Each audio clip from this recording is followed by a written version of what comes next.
Hi, ladies and gentlemen. Well, today's the 25th of March, and isn't that convenient? They decide that that Malaysian airliner went down in the southern Indian Ocean in over 20,000 feet of water. Huh. That has to raise a lot of questions. No, I don't have any of the answers, but it does raise a lot of questions. Again, the surveillance grid not keeping track of it, Russians, intelligence being interested in that plane before it left. And I can guarantee you that if Russian intelligence was watching it, so was American intelligence. We didn't just lose that plane out of the surveillance grid. Something else happened. Southern Indian Ocean. Remember I mentioned Diego Garcia. That's actually quite a bit further north than where they're saying the plane disappeared. But I guess that's my point. 20,000 feet of water, no way to really check it out. Does that remind you of something? Remember, supposedly they killed Osama bin Laden and then buried him at sea, supposedly to honor his Islamic rules, his rituals, when that wasn't it at all anyway, because you don't bury a Muslim at sea unless they die at sea. Well, there are a lot of people in the world that could be asking questions, but most of them just don't dare to do it. I guess I'm one of the fools. But evil has to be called out. And you hear a lot of people like me saying that at this point, that it needs to be called out. It needs to have the light of day put on it. That we need to say, the emperor has no clothes on. So what was the purpose of this whole thing with this Malaysian flight? I really don't know. There was apparently something on it or whatever. But of course that's all water under the ocean now until it shows up somewhere. I'm just saying that the whole thing looks very suspicious to me, and I still maintain that there's only one government in the entire world that could have pulled this off. And that's the U.S. for whatever purpose. Jumping across to Ukraine again. Don't want to really explain any more on that. I think anybody that's watching this knows that the Western banking system took over the Ukraine initially. It had been an elected government. We didn't like it because it wouldn't submit to the EU and the IMF, the World Banking System. So we allowed neo-Nazis to stage these protests, and then of course, we say that there's something wrong with Crimea being able to use their democratic processes to leave the Ukraine. However you feel about this in international relations, or what you think about the Russians, or whatever, the fact of the matter is that, again, when the purposes of democracy, and I don't like democracy, that's a demon by demon rule. It means mobocracy, really, is what democracy is. Two lambs, or two fools and a lamb deciding who's for dinner. So, I'm not really much into calling anything a democracy. Majority rules is as bad a tyranny as anything else. But if we're going to say that, when we sponsor some democratic move for someone to leave, to secede or whatever. For instance, when all this happened to Russia in the first place, the old USSR, then why are we kicking against the pricks now? Because, we've raped the Western world, the banking system has, and our government, and they want what's there in the eastern part of the world. So, however you look at it, we're hypocrites. Our government are a bunch of hypocrites. Even if you're the good guys, I keep hearing excuses for people. Well, 90% of the government's really good. You want to know something? That's how the Nazis looked at it too. Well, I'm not doing the bad things. I'm just collecting a paycheck. You know what I mean? I'm sorry, that's not an excuse. That is not an excuse to support and defend this criminal, disgusting, unconstitutional, illegal, unlawful, ungodly government. Just saying I'm just doing it for a paycheck, even if you're not doing the bad things. If you're not speaking out and saying that what your agency or your government is doing that's wrong, then you're part of the problem. I don't care if you are the postman delivering mail. If you know something and you're not speaking up, you are part of the problem.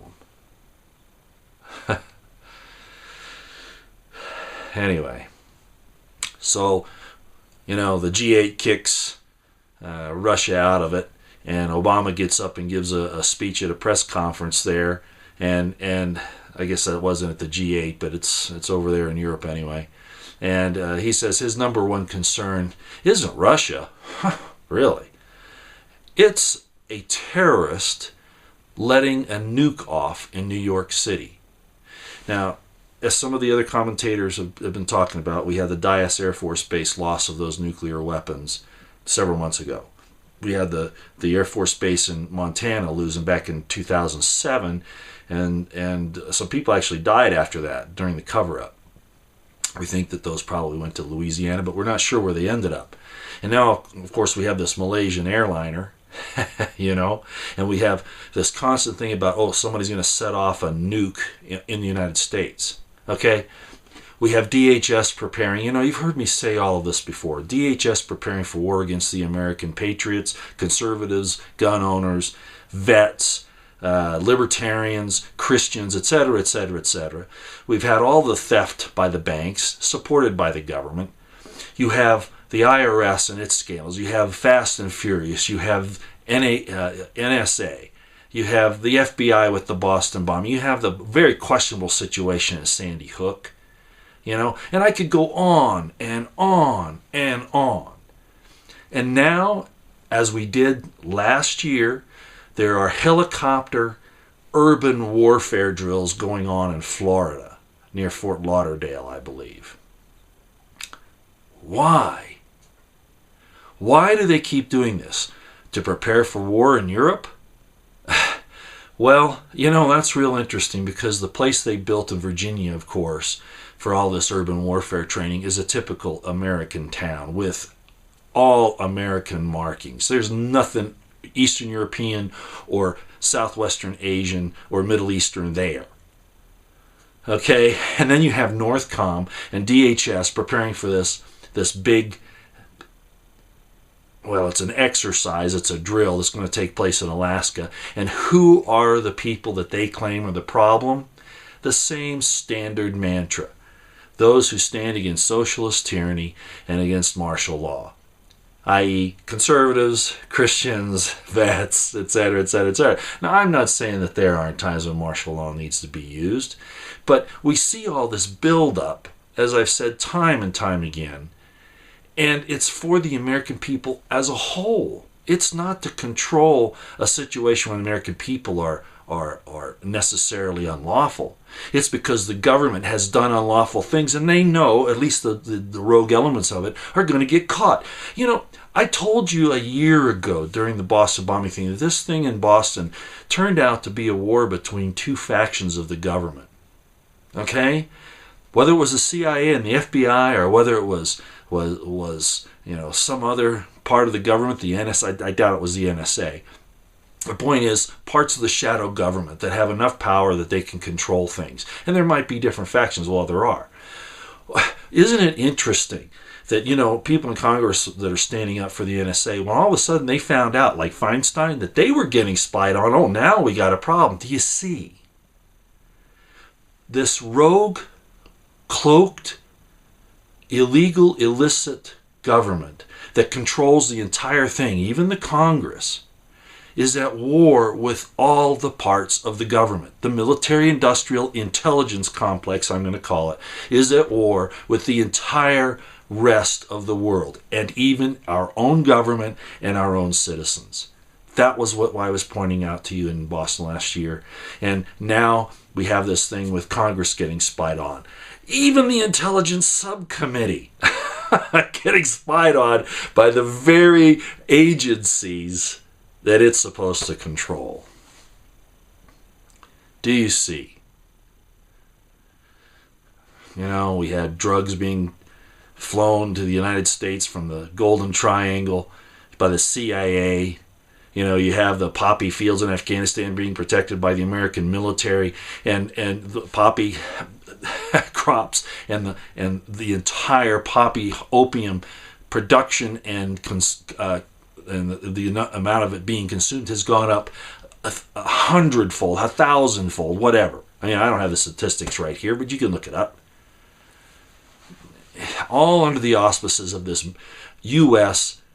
military intelligence industrial complex. And of course, it's part of the situation with the British intelligence as well. I know that. Well, anyway, so you have all these things going on, and Obama says that he's afraid that a nuke is going to go off in New York City. You know, they are going to do this.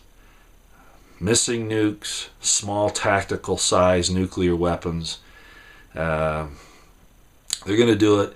And of course, just like some other commentators have said, they're going to blame patriots in collusion with Middle Eastern jihadists of one sort or another. Some way, you know, that's going to be so that they can clamp down on those who are exposing them for the lies that they are, for the liars that they are, the thieves that they are, because their father is the father of lies, as I've said before.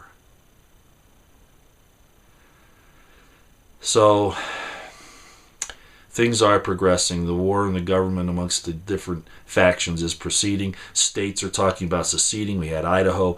The governor signed another piece of emergency legislation to nullify federal gun laws there.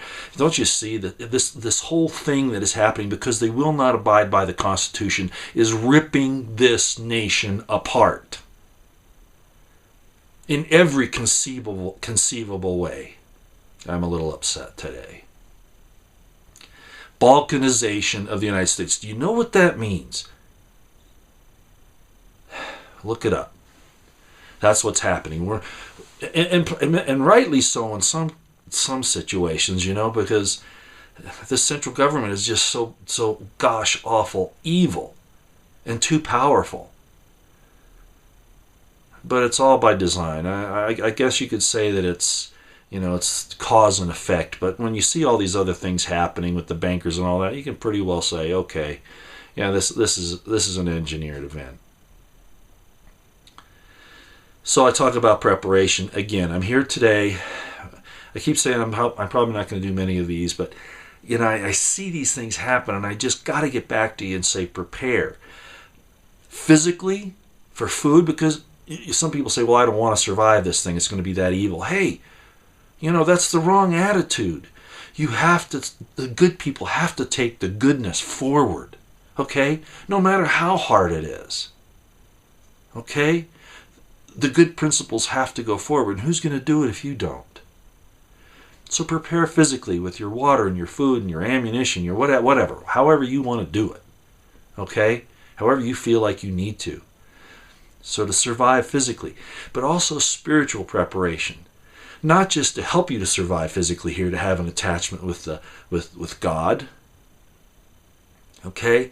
But because after this, when the new world comes in, whether it's, you know, however you look at that, you know, the afterlife or earth being transformed into the Garden of Eden, I don't know how you look at it, but the spirituality that you bring forth now, the spiritual preparation that you bring forth now, you will be able to carry with you there, and it will serve you and the ones you love.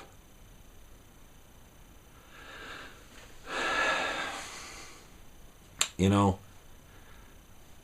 I have been through situations where I understand what it's like to be rejected, dejected, ridiculed, vilified, put in situations where it's a catch-22 where no matter what I do, I can't get out of it. And these by design, by mean-spirited people. And it doesn't help, I know, when you do what I'm doing with your neighbors and your friends and trying to tell them, and they turn a deaf ear. Okay, I know that. I know how hard that is. Any of you who've watched this channel for a while, you've seen the kinds of things that have happened to me, all right, during this entire thing. But we can't stop sounding the alarm. Maybe we don't have to do it as frequently right now, because I think all the evidence is out there for people to make their decisions. Like today, I just had to point out, isn't it convenient that that airliner went down in the southern Indian Ocean in 20,000 feet of water, and we'll probably never get any of the evidence. And I'm sure that was probably the plan.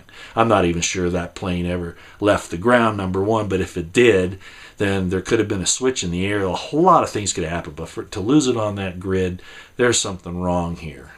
Yeah, there's something wrong. No one has claimed responsibility if it was a terrorist act. Maybe one of the pilots was zing or something, who knows?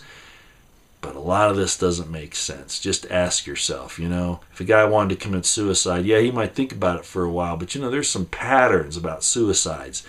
I'm sorry, this doesn't match that. All right. Well, enough for today. Just wanted to point some of those things out.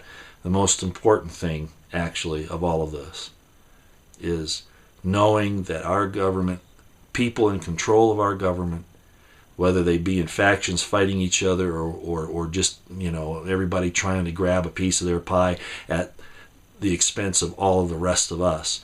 Just know that this is going on, that the end result is going to be death and destruction on a huge scale. All right, so you need to prepare physically. You need to prepare spiritually.